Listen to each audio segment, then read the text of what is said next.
Okay guys, so kembali kita dekat course satu lagi, nama dia Google Ads. So you guys dah belajar itu Facebook Ads kan? So Facebook Ads kita dah cover.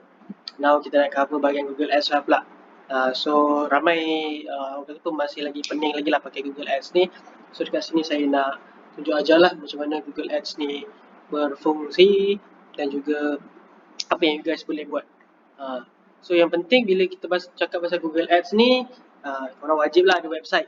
Sebab bila website ada, lebih orang kata apa, Google ni simple lah, dia memang kena pakai website lah, kena ada website. So website yang converting, itu paling penting, website converting. Tak kisahlah korang punya tu website ke, landing page ke apa ke, still lagi sama. Jadi you guys ada korang punya your own URL, korang ada your own punya apa nama tu, URL, link dan juga domain lah. Itu yang kita nak sebenarnya. Okay, alright. So sedikit sebanyak tentang Google Ads ni. Google Ads ni benda yang dah lama lah, sebenarnya dah lama. Dulu nama dia Google AdWords. Masa saya belajar dulu 6 tahun 7 tahun lepas, nama dia Google AdWords, and ditukar pada tahun 2017 rasanya, 2017-18 ni lah. Ditukar nama ke 2017-18 lah. So ditukar nama Google Ads. So inilah di mana korang boleh korang boleh start learning lah pasal Google Ads dan juga tahu apakah Google Ads ada. So Google Ads ni dia everyday korang guna. Korang akan search sesuatu yang korang mungkin tak pasti ataupun perlukan clarification, perlukan bantuan, perlukan apa lagi tips ke kan. So korang akan nampak macam-macam lah link kan, blog post tu lah apa semua kan. Okay, tapi sekejap alright, so itulah kegunaan Google Ads. So Google ni everyday semua orang akan guna lah. Okay, so first kita tengok dulu lah why Google Ads. Gambar agak kabur sedikit, maafkan saya. So kenapa kita guna Google Ads? Simple lah. So kita nak dapatkan orang yang betul-betul search, pergi ke landing page, pergi kat kita lah sebenarnya. So kalau kat Facebook, okay, dia ada perbezaan Facebook dan Google ni. Okay, perbezaan dia apa? Simple lah. FB ni dia macam salesman korang lah. Dia promote kan, dia bagi dekat jam, kalau korang pergi kat shopping mall tu, dia jadi sales promoter. So dia promote korang punya brand lah, korang punya produk ataupun services.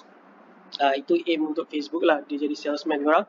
Tapi di Google pula dia lain sikit. Yang ni dia lebih pada quality, dia lebih pada yalah, bila orang dah start search, maksudnya korang akan dapat quality client tau.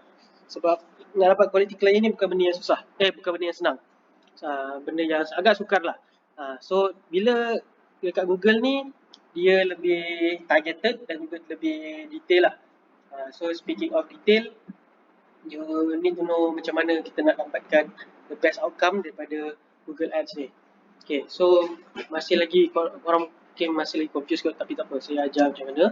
Okay, first contoh korang pergi ke google.com kan, Google, ataupun korang type je dekat Google Chrome tu keyword, contoh saya letak ni wooden watch. Okay, so dia ada keluar banyak option ni kan. So ini nama dia recommended lah, search recommend, and then and then bila korang tekan enter ataupun korang pilih dekat mana-mana kat sini, korang akan dapat inilah beberapa platform ni. Okay, so nampak ada yang perkataan ad, betul tak? So yang ada tulis ad ni lah dia apa nama ni, dia iklan. Sini korang bayar Google untuk dapatkan result yang lebih better lah di atas sekali dan such. Sebab orang kat Malaysia ataupun kat dunia ni simple lah. Dia bila dia dah cari tu maknanya dia perlukan penyelesaian. So contoh macam ni wooden watch kan, letak kat sini dapat kat sini. Okay, so alright, so inilah kegunaan Google Search Ads. Dia punya main produk dia adalah search lah, Search Ads, Google Search Ads ni. So benda ni yang kita nak buat dalam course yang ni, untuk kita determine apakah yang perlu ada dan juga apa yang kita nak letak, macam mana dia berfungsi dan juga macam kita nak dapatkan the best lah. Okay, alright. So and then korang kena faham structure dekat Google Ads ni. Okay, so dia lebih kurang dia macam Facebook Ads, tapi dia ada kelainan sedikit daripada segi content lah. So search Google search ni dia lebih kepada keywords. Okay, lebih kepada keywords, and then kita nak aim for landing page lah. So keyword ads, lepas tu landing page. So in the end, that's why saya ni kalau korang tak ada website, korang kena buat website, and korang make sure domain korang tu ada, dan juga link tu boleh diguna lah. Tu simple.